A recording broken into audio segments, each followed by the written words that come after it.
નમસ્કાર વિદ્યાર્થી મિત્રો, ધોરણ 11 એકમ કસોટી નંબર 5 જેમાં પ્રકરણ પૂછાવાના છે 10મું અને 11મું ચેપ્ટર. એના જો મોસ્ટ એક્સપેક્ટેડ સવાલની વાત કરવામાં આવે અથવા તો question paper model question paper જોતું હોય અથવા તો સેમ્પલ ક્વેશ્ચન પેપર જોતું હોય તો કંઈક આ રીતનું છે.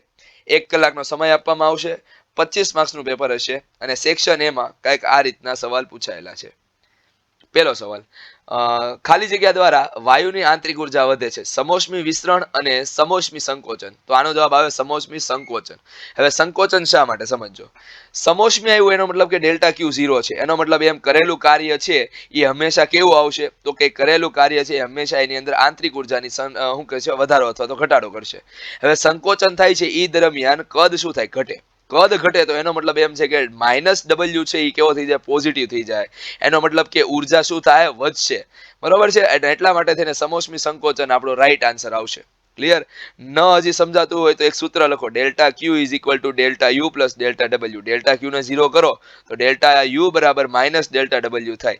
સંકોચન દરમિયાન ડેલ્ટા ડબલ્યુ ની વેલ્યુ કેવી થઈ જાય તો કે નેગેટિવ થાય. તો નેગેટિવ નેગેટિવ પોઝિટિવ થઈ ગયો તેનો મતલબ delta you is equal to delta W થાય. તો એનો મતલબ એમ છે કે કરેલું જે પણ કાર્ય છે એ શેની અંદર કન્વર્ટ થાય છે તો કે આંતરિક ઉર્જાને વધારવામાં. ઓકે, ચાલો હવે આગળ બીજો સવાલ. બંધ ઓરડામાં ચાલુ રાખેલ રેફ્રિજરેટરનો દરવાજો ખુલ્લો રાખીએ તો ઓરડો ઠંડો થશે કે ગરમ? તો ઓરડો થાય ગરમ. ક્લિયર. એના પછી ત્રીજો સવાલ, સમાન દળ અને સમાન દ્રવ્યના બનેલા એક ગોળા, એક ઘન અને એક પાતળી વર્તુળાકાર પ્લેટને પ્રારંભમાં ઊંચા તાપમાને સુધી ગરમ કરવામાં આવે છે તો પ્લેટ ઝડપથી અને ઘન ધીમે ધીમે ઠંડો પડશે.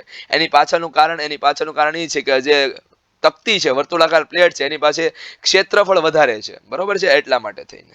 ચાલો આગળ વધીએ. એના પછી ઉષ્માધારિતાની પારિમાણિક સૂત્ર. ઉષ્માધારિતાનું પારિમાણિક સૂત્ર આવે m1L2T-2K-1. ઓકે, ચાલો એના પછી પાંચમો સવાલ એમ કે છે કે થર્મોડાયનેમિક્સ પ્રક્રિયામાં જો ડેલ્ટા યુ અને ડેલ્ટા ડબલ્યુ અનુક્રમે આંતરિક ઉર્જાનો વધારો અને તંત્ર દ્વારા થયેલા કાર્ય હોય તો નીચેનામાંથી કયું વિધાન સાચું છે? સમોષ્મી પ્રક્રિયામાં delta you is equal two minus delta W આ વિધાન સાચું છે. સમોષ્મી ઉર્જા, ફરી પાછું સમોષ્મી પ્રક્રિયામાં શું થાય ડેલ્ટા ક્યુ બરાબર 0. તો આપણે લખી શકાય કે ડેલ્ટા યુ બરાબર નેગેટિવ ડેલ્ટા ડબલ્યુ. તો ઓપ્શન નંબર એ સાચો છે. એના પછી એમ કીધેલું છે કે સમાન તાપમાન પ્રસરણાંકનું મૂલ્ય હંમેશા ધન જ હોય છે. તો કે સામાન્ય રીતે ધન જ હોય, પરંતુ અમુક કિસ્સાઓમાં જેમ કે 0 થી 4 ડિગ્રી સેલ્સિયસ સુધી પાણીનું પ્રસરણ થાય ત્યારે તે દરમિયાન જે તાપમાન પ્રસરણાંક છે એનું મૂલ્ય કેવું હોય? ઋણ હોય. એક જ્યોતની મદદથી લોખંડના એક ટુકડાને ગરમ કરતા તે શરૂઆતમાં ઝાંખો લાલ દેખાય છે, ત્યારબાદ લાલાશ પડતો પીળો દેખાય છે અને અંતે સફેદ દેખાય છે. તો આ ઘટનાની સાચી સમજૂતી કયા નિયમ વડે આપી શકાય તો કે વિનના સ્થળાંતરના નિયમની મદદથી. એમાં એક સૂત્ર આવતું હતું lambda M into T is equal to અચળ. બરોબર છે, તો એટલા માટે થઈને વિનનો નિયમ આવશે.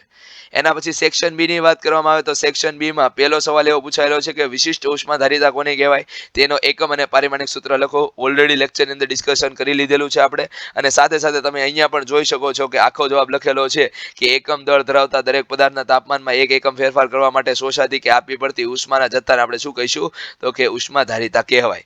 ક્લિયર.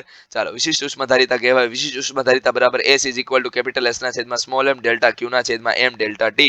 ક્લિયર. આનો જો પારિમાણિક સૂત્રની વાત કરવામાં આવે તો m0L2T-2K-1 આવશે અને એના એકમની વાત કરવામાં આવે તો જૂલ, કિલોગ્રામ અને કેલ્વિન ઇન્વર્સ આવશે. ક્લિયર.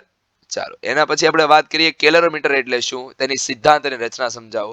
તો કેલરોમીટર છે ને એ બેસિકલી ઉષ્માનું માપન માટે વપરાતું સાધન છે.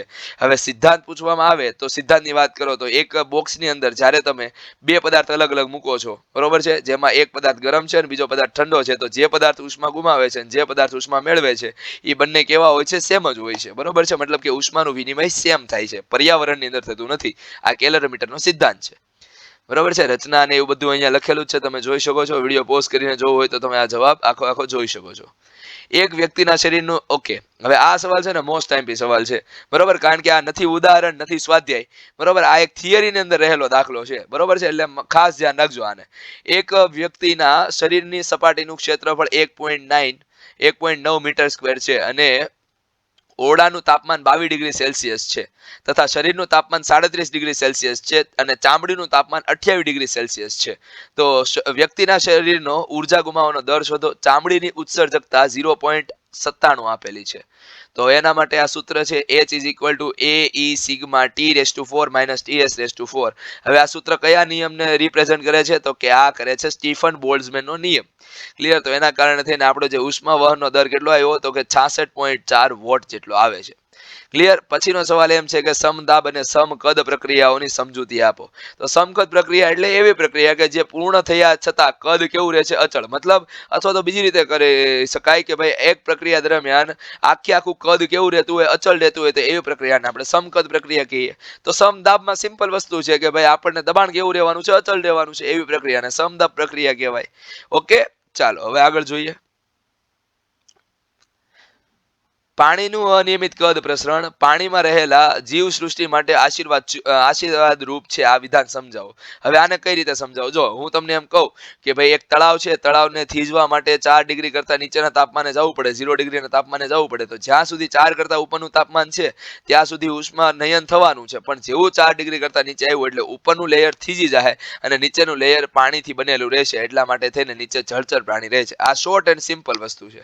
પણ હવે તમારે ડિટેલની અંદર સવાલ જોતો હોય તો અહીંયા આપેલું છે. બરોબર છે?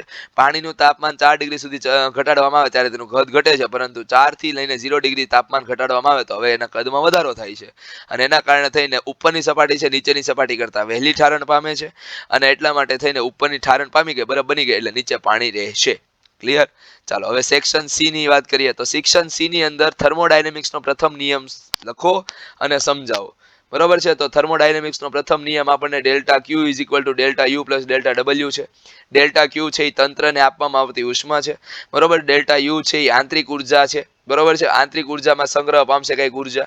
અને ડેલ્ટા ડબલ્યુ છે એ આપણને શું આપેલું છે? તંત્રની આંતરિક ઉર્જા, તંત્ર દ્વારા પરિસર પર થયેલું કાર્ય. ક્લિયર? તો એટલા માટે થઈને આ એક કન્ડિશન આપણને મસ્ત મજાની મળે છે. ઓકે, અને આ થોડું ઘણું એનું વર્ણન છે. ઓલરેડી આ બધી વસ્તુની ચર્ચા આપણે આપણા ચેનલ ઉપર કરી દીધી છે. જો હજી તમે આ વિડીયો ન જોયો હોય તો તમે study master STD 11 chapter number 11 એવું સર્ચ કરશો એટલે તમને મળી જશે. ક્લિયર?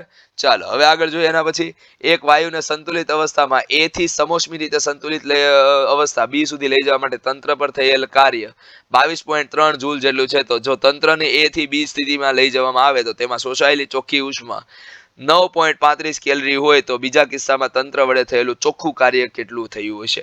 બરોબર? તો આનો જવાબ છે. ઓકે, તમે જોઈ શકો છો અહીંયા મસ્ત મજાનો જવાબ લખેલો છે. એવું લાગે તો વિડીયો પોઝ કરી દો અને જવાબ જોઈ લો. ઓકે, ચાલો હવે આગળ વધીએ. એના પછી સેક્શન ડી માં જઈએ. સેક્શન ડી ની અંદર મેં દર વખતે એક્ઝામ ની અંદર આ સવાલ પૂછાય એવું કીધેલું જ છે. અને આ સવાલ 4 માર્ક્સ માટે કરી જ નાખવાનો છે કે કાર્નોટ એન્જિનમાં ચારેય તબક્કાઓ P વિરુદ્ધ V ના આલેખમાં દર્શાવી દરેક તબક્કાના સૂત્ર લખો અને તંત્ર પર થતું કાર્ય મેળવો. તેમજ કાર્નોટ એન્જિનની કાર્યક્ષમતાનું પણ સૂત્ર તારવો. બરોબર? ચાલો, તો આખી થિયરી છે. બરોબર છે? જે આપણી ચેનલ ઉપર ડિટેલની અંદર આપણે એની ચર્ચા કરેલી હતી. કઈ આ કાર્નોટ એન્જિન બને છે કઈ રીતના. સાથે સાથે એ પણ વાતની આપણે ચર્ચા કરી હતી કે ભાઈ કાર્નોટ એન્જિન ઉપયોગમાં ક્યાં આવે છે? 100% કાર્નોટ એન્જિન શા માટે આપણે ન બની શકાય? કાર્નોટ એન્જિન બનાવ્યું કોણે? આ બધી જ વસ્તુની આપણે ચર્ચા કરેલી છે. ક્લિયર? અને આઈ હોપ કે તમને આજના લેક્ચરની અંદર, આજના વિડીયોની અંદર જે IMP સવાલ હતા એ તમને મળી ગયા છે. અને માત્ર ને માત્ર તમારા પૂરતું સીમિત ન રાખતા તમારા મિત્રો જોડે પણ આ ચેનલને શેર કરી દો, આ IMP ને શેર કરી દો, જેથી કરીને એ લોકો પણ આ IMP ને જોઈ શકે અને યુનિટ ટેસ્ટની અંદર સારા માર્ક્સ લાવી શકે. મળતા રહીશું આપણે નવા નિત નવા વિડીયો સાથે. Till then thank you. આવજો. Bye by.